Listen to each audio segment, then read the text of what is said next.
प्यारे दोस्तों, एक ही एमबीए कॉलेज से निकलने वाले दो स्टूडेंट्स जिनके लिए टीचर भी सेम थे, जिनके लिए बुक्स भी सेम थी, मैं बात करूं हॉस्टल भी सेम, मैं कहूं उनका मेस का खाना भी सेम, यहां तक कि शुरुआत में सेम पैकेज सेम कंपनी, लेकिन कुछ सालों बाद एक 5 लाख के पैकेज पर काम कर रहा है जबकि दूसरे को 50 लाख का पैकेज मिल रहा है और कई सारी कंपनियां उस दूसरे वाले के पीछे पड़ी है कि तुम हमारे यहां आ जाओ।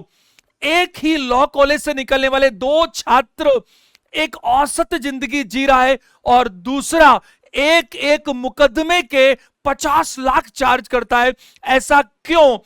एक ही मेडिकल कॉलेज से निकलने वाले दो छात्र, दोनों का सेम एमबीबीएस, दोनों को सेम स्ट्रीम में एमडी, एक औसत जिंदगी जी रहा है जबकि दूसरा एक एक अपॉइंटमेंट के 5-5 हजार चार्ज कर रहा है। ऐसा क्यों?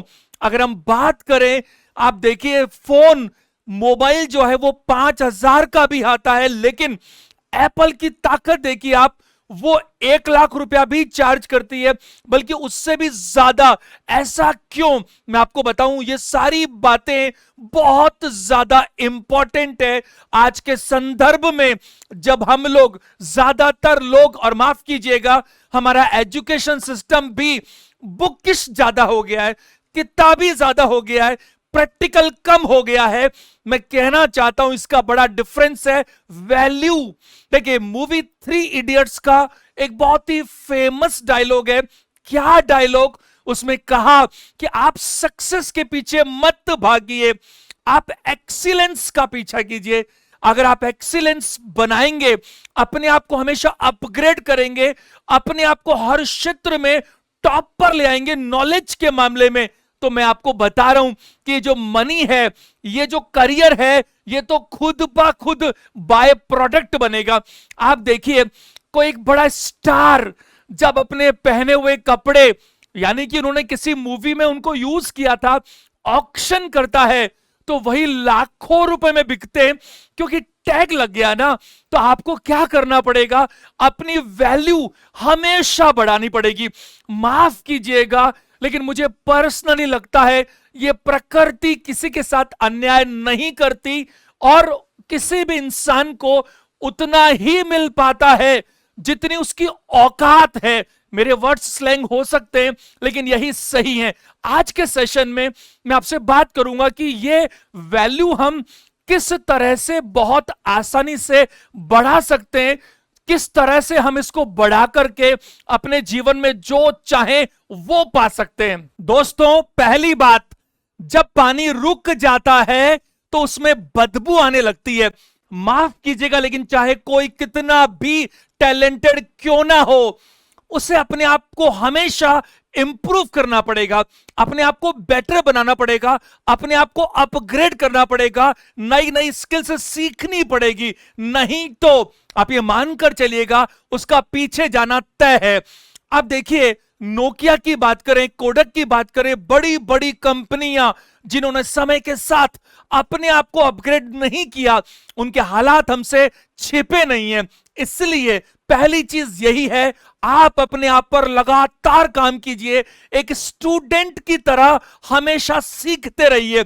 और मैं आपको बताऊं स्पष्ट, अगर आपको रिप्लेस नहीं किया जा सकता तो ये मानकर चलिएगा आपकी वैल्यू हमेशा शिखर पर होगी ही होगी। दूसरी बात, इकोनॉमिक्स का एक बहुत अच्छा प्रिंसिपल है, स्केर्सिटी प्रिंसिपल।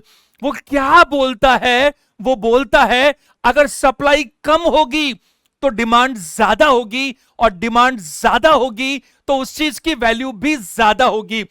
आप अदरवाइज मत लीजिएगा, बट बहुत बार लोग कैसे ले लेते हैं, टेकन फॉर ग्रांटेड।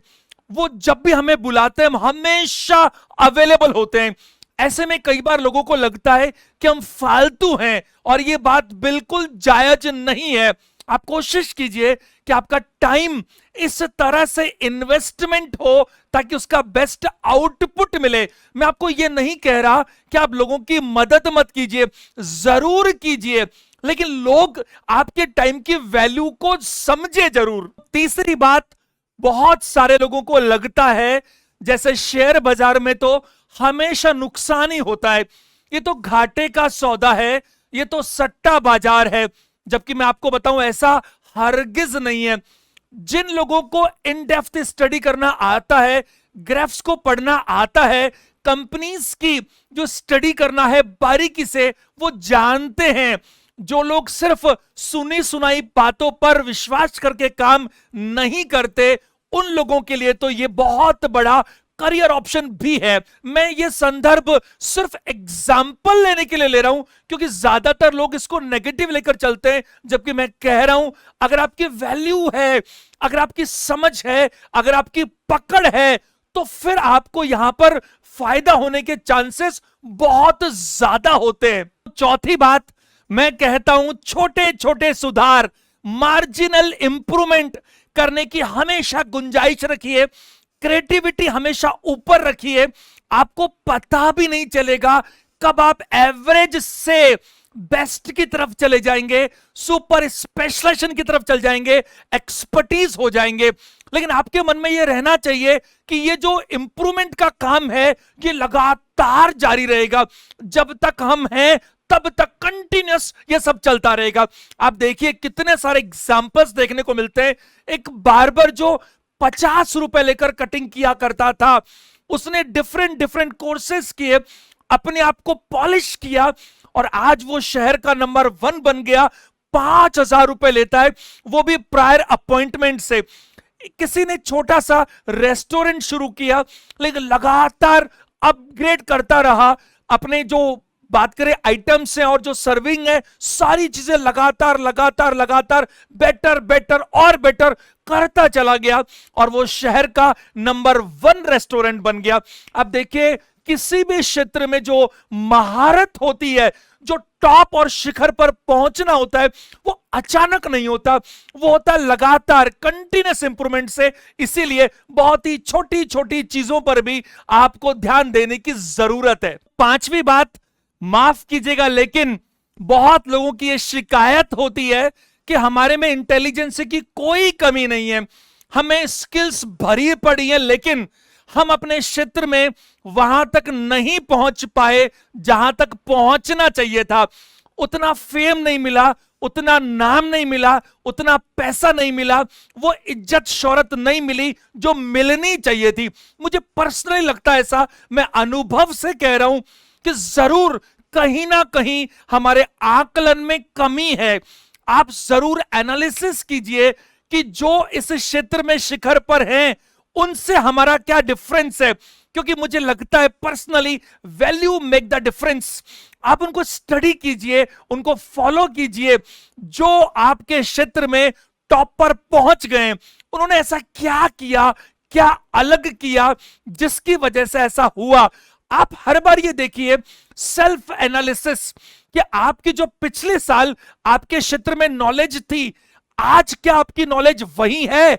अगर उसमें कोई इंप्रूवमेंट नहीं आया तो मैं कहूंगा कि हम आगे नहीं बल्कि पीछे की तरफ जा रहे हैं। छठी बात, आप अपने बारे में नेगेटिव बोलने से बचिए। अपनी कमियां ढूंढ ढूंढ कर दुनिया को मत बताइए। आप खुद सोचिए, अगर आप खुद अपनी वैल्यू नहीं करेंगे तो कोई और आपकी वैल्यू कैसे करेगा। मैं कहता हूं अपनी वैल्यू बढ़ाने के लिए अच्छी संगत में रहिए, आप अच्छी किताबों को पढ़िए, उन लोगों को स्टडी कीजिए जो आपके फील्ड में या जिस भी फील्ड में आप जाना चाहते हैं, या मैं बात करूं मोरल वैल्यूज की, तो उन सभी क्षेत्रों में शिखर पर रहे, क्योंकि जैसे लोगों का हम अनुसरण करते हैं वैसे ही हम बन जाते हैं। सातवीं और आखिरी बात, मुझे पर्सनली लगता है हमारी जो पर्सनैलिटी है इसका भी हमारी वैल्यू बढ़ाने में अहम योगदान होता है। क्या कर सकते हैं हम लोग इसके लिए? हम योगा कर सकते हैं, एक्सरसाइज कर सकते हैं, मेडिटेशन कर सकते हैं। अब देखिए स्वामी विवेकानंद जी अगर कहीं पहुंच जाते थे, कुछ लोगों को जबान से बोलना पड़ता है, और उनकी जो प्रेजेंस थी वो अपने आप में बहुत कुछ बोल देती थी। तो ये भी बहुत ज्यादा मैटर करता है। देखिए मैंने अपने जीवन में देखा, बिल्कुल प्रैक्टिकल, मेरे पिता अगर किसी भी महफिल में किसी भी भीड़ में किसी भी जगह पर पहुंच जाते थे तो वो एक अलग ही नजर आते थे। उनसे कुछ भी पूछो जवाब मिलेगा। कितने सारे लोग ऐसा बोलते थे कि तो चलते फिरते एनसाइक्लोपीडिया है, यानी कुछ भी पूछो आपको जवाब मिलेगा। हजारों लोगों के सलाहकार, कहीं कोई प्रॉब्लम हो जाए तो लोग उनको याद करते थे, यानी उन्होंने अपनी वैल्यू बहुत ज्यादा बढ़ा रखी थी, बहुत ही ज्यादा। हर जगह अपने आप को अपडेट किया। फिर देखिए आप ऐसे जिंदगी में बहुत ज्यादा शान से जीते। तो आज का सेशन अपन यहीं पर कंप्लीट करते हैं। मेरी आपसे रिक्वेस्ट रहेगी, अगर आपको अच्छा लगा तो इसे लाइक करें, अपने कम से कम 5 दोस्तों को शेयर करें। हर संडे को मॉर्निंग में 10 o'clock ये सेशन आता है। आप भी कमेंट करके मुझे बताइए कैसा ये लगा आपको, और आने वाले दिनों में किन चीजों पर आप सेशंस चाहते हैं। आज का सेशन इतना ही। देखने के लिए थैंक यू वेरी मच।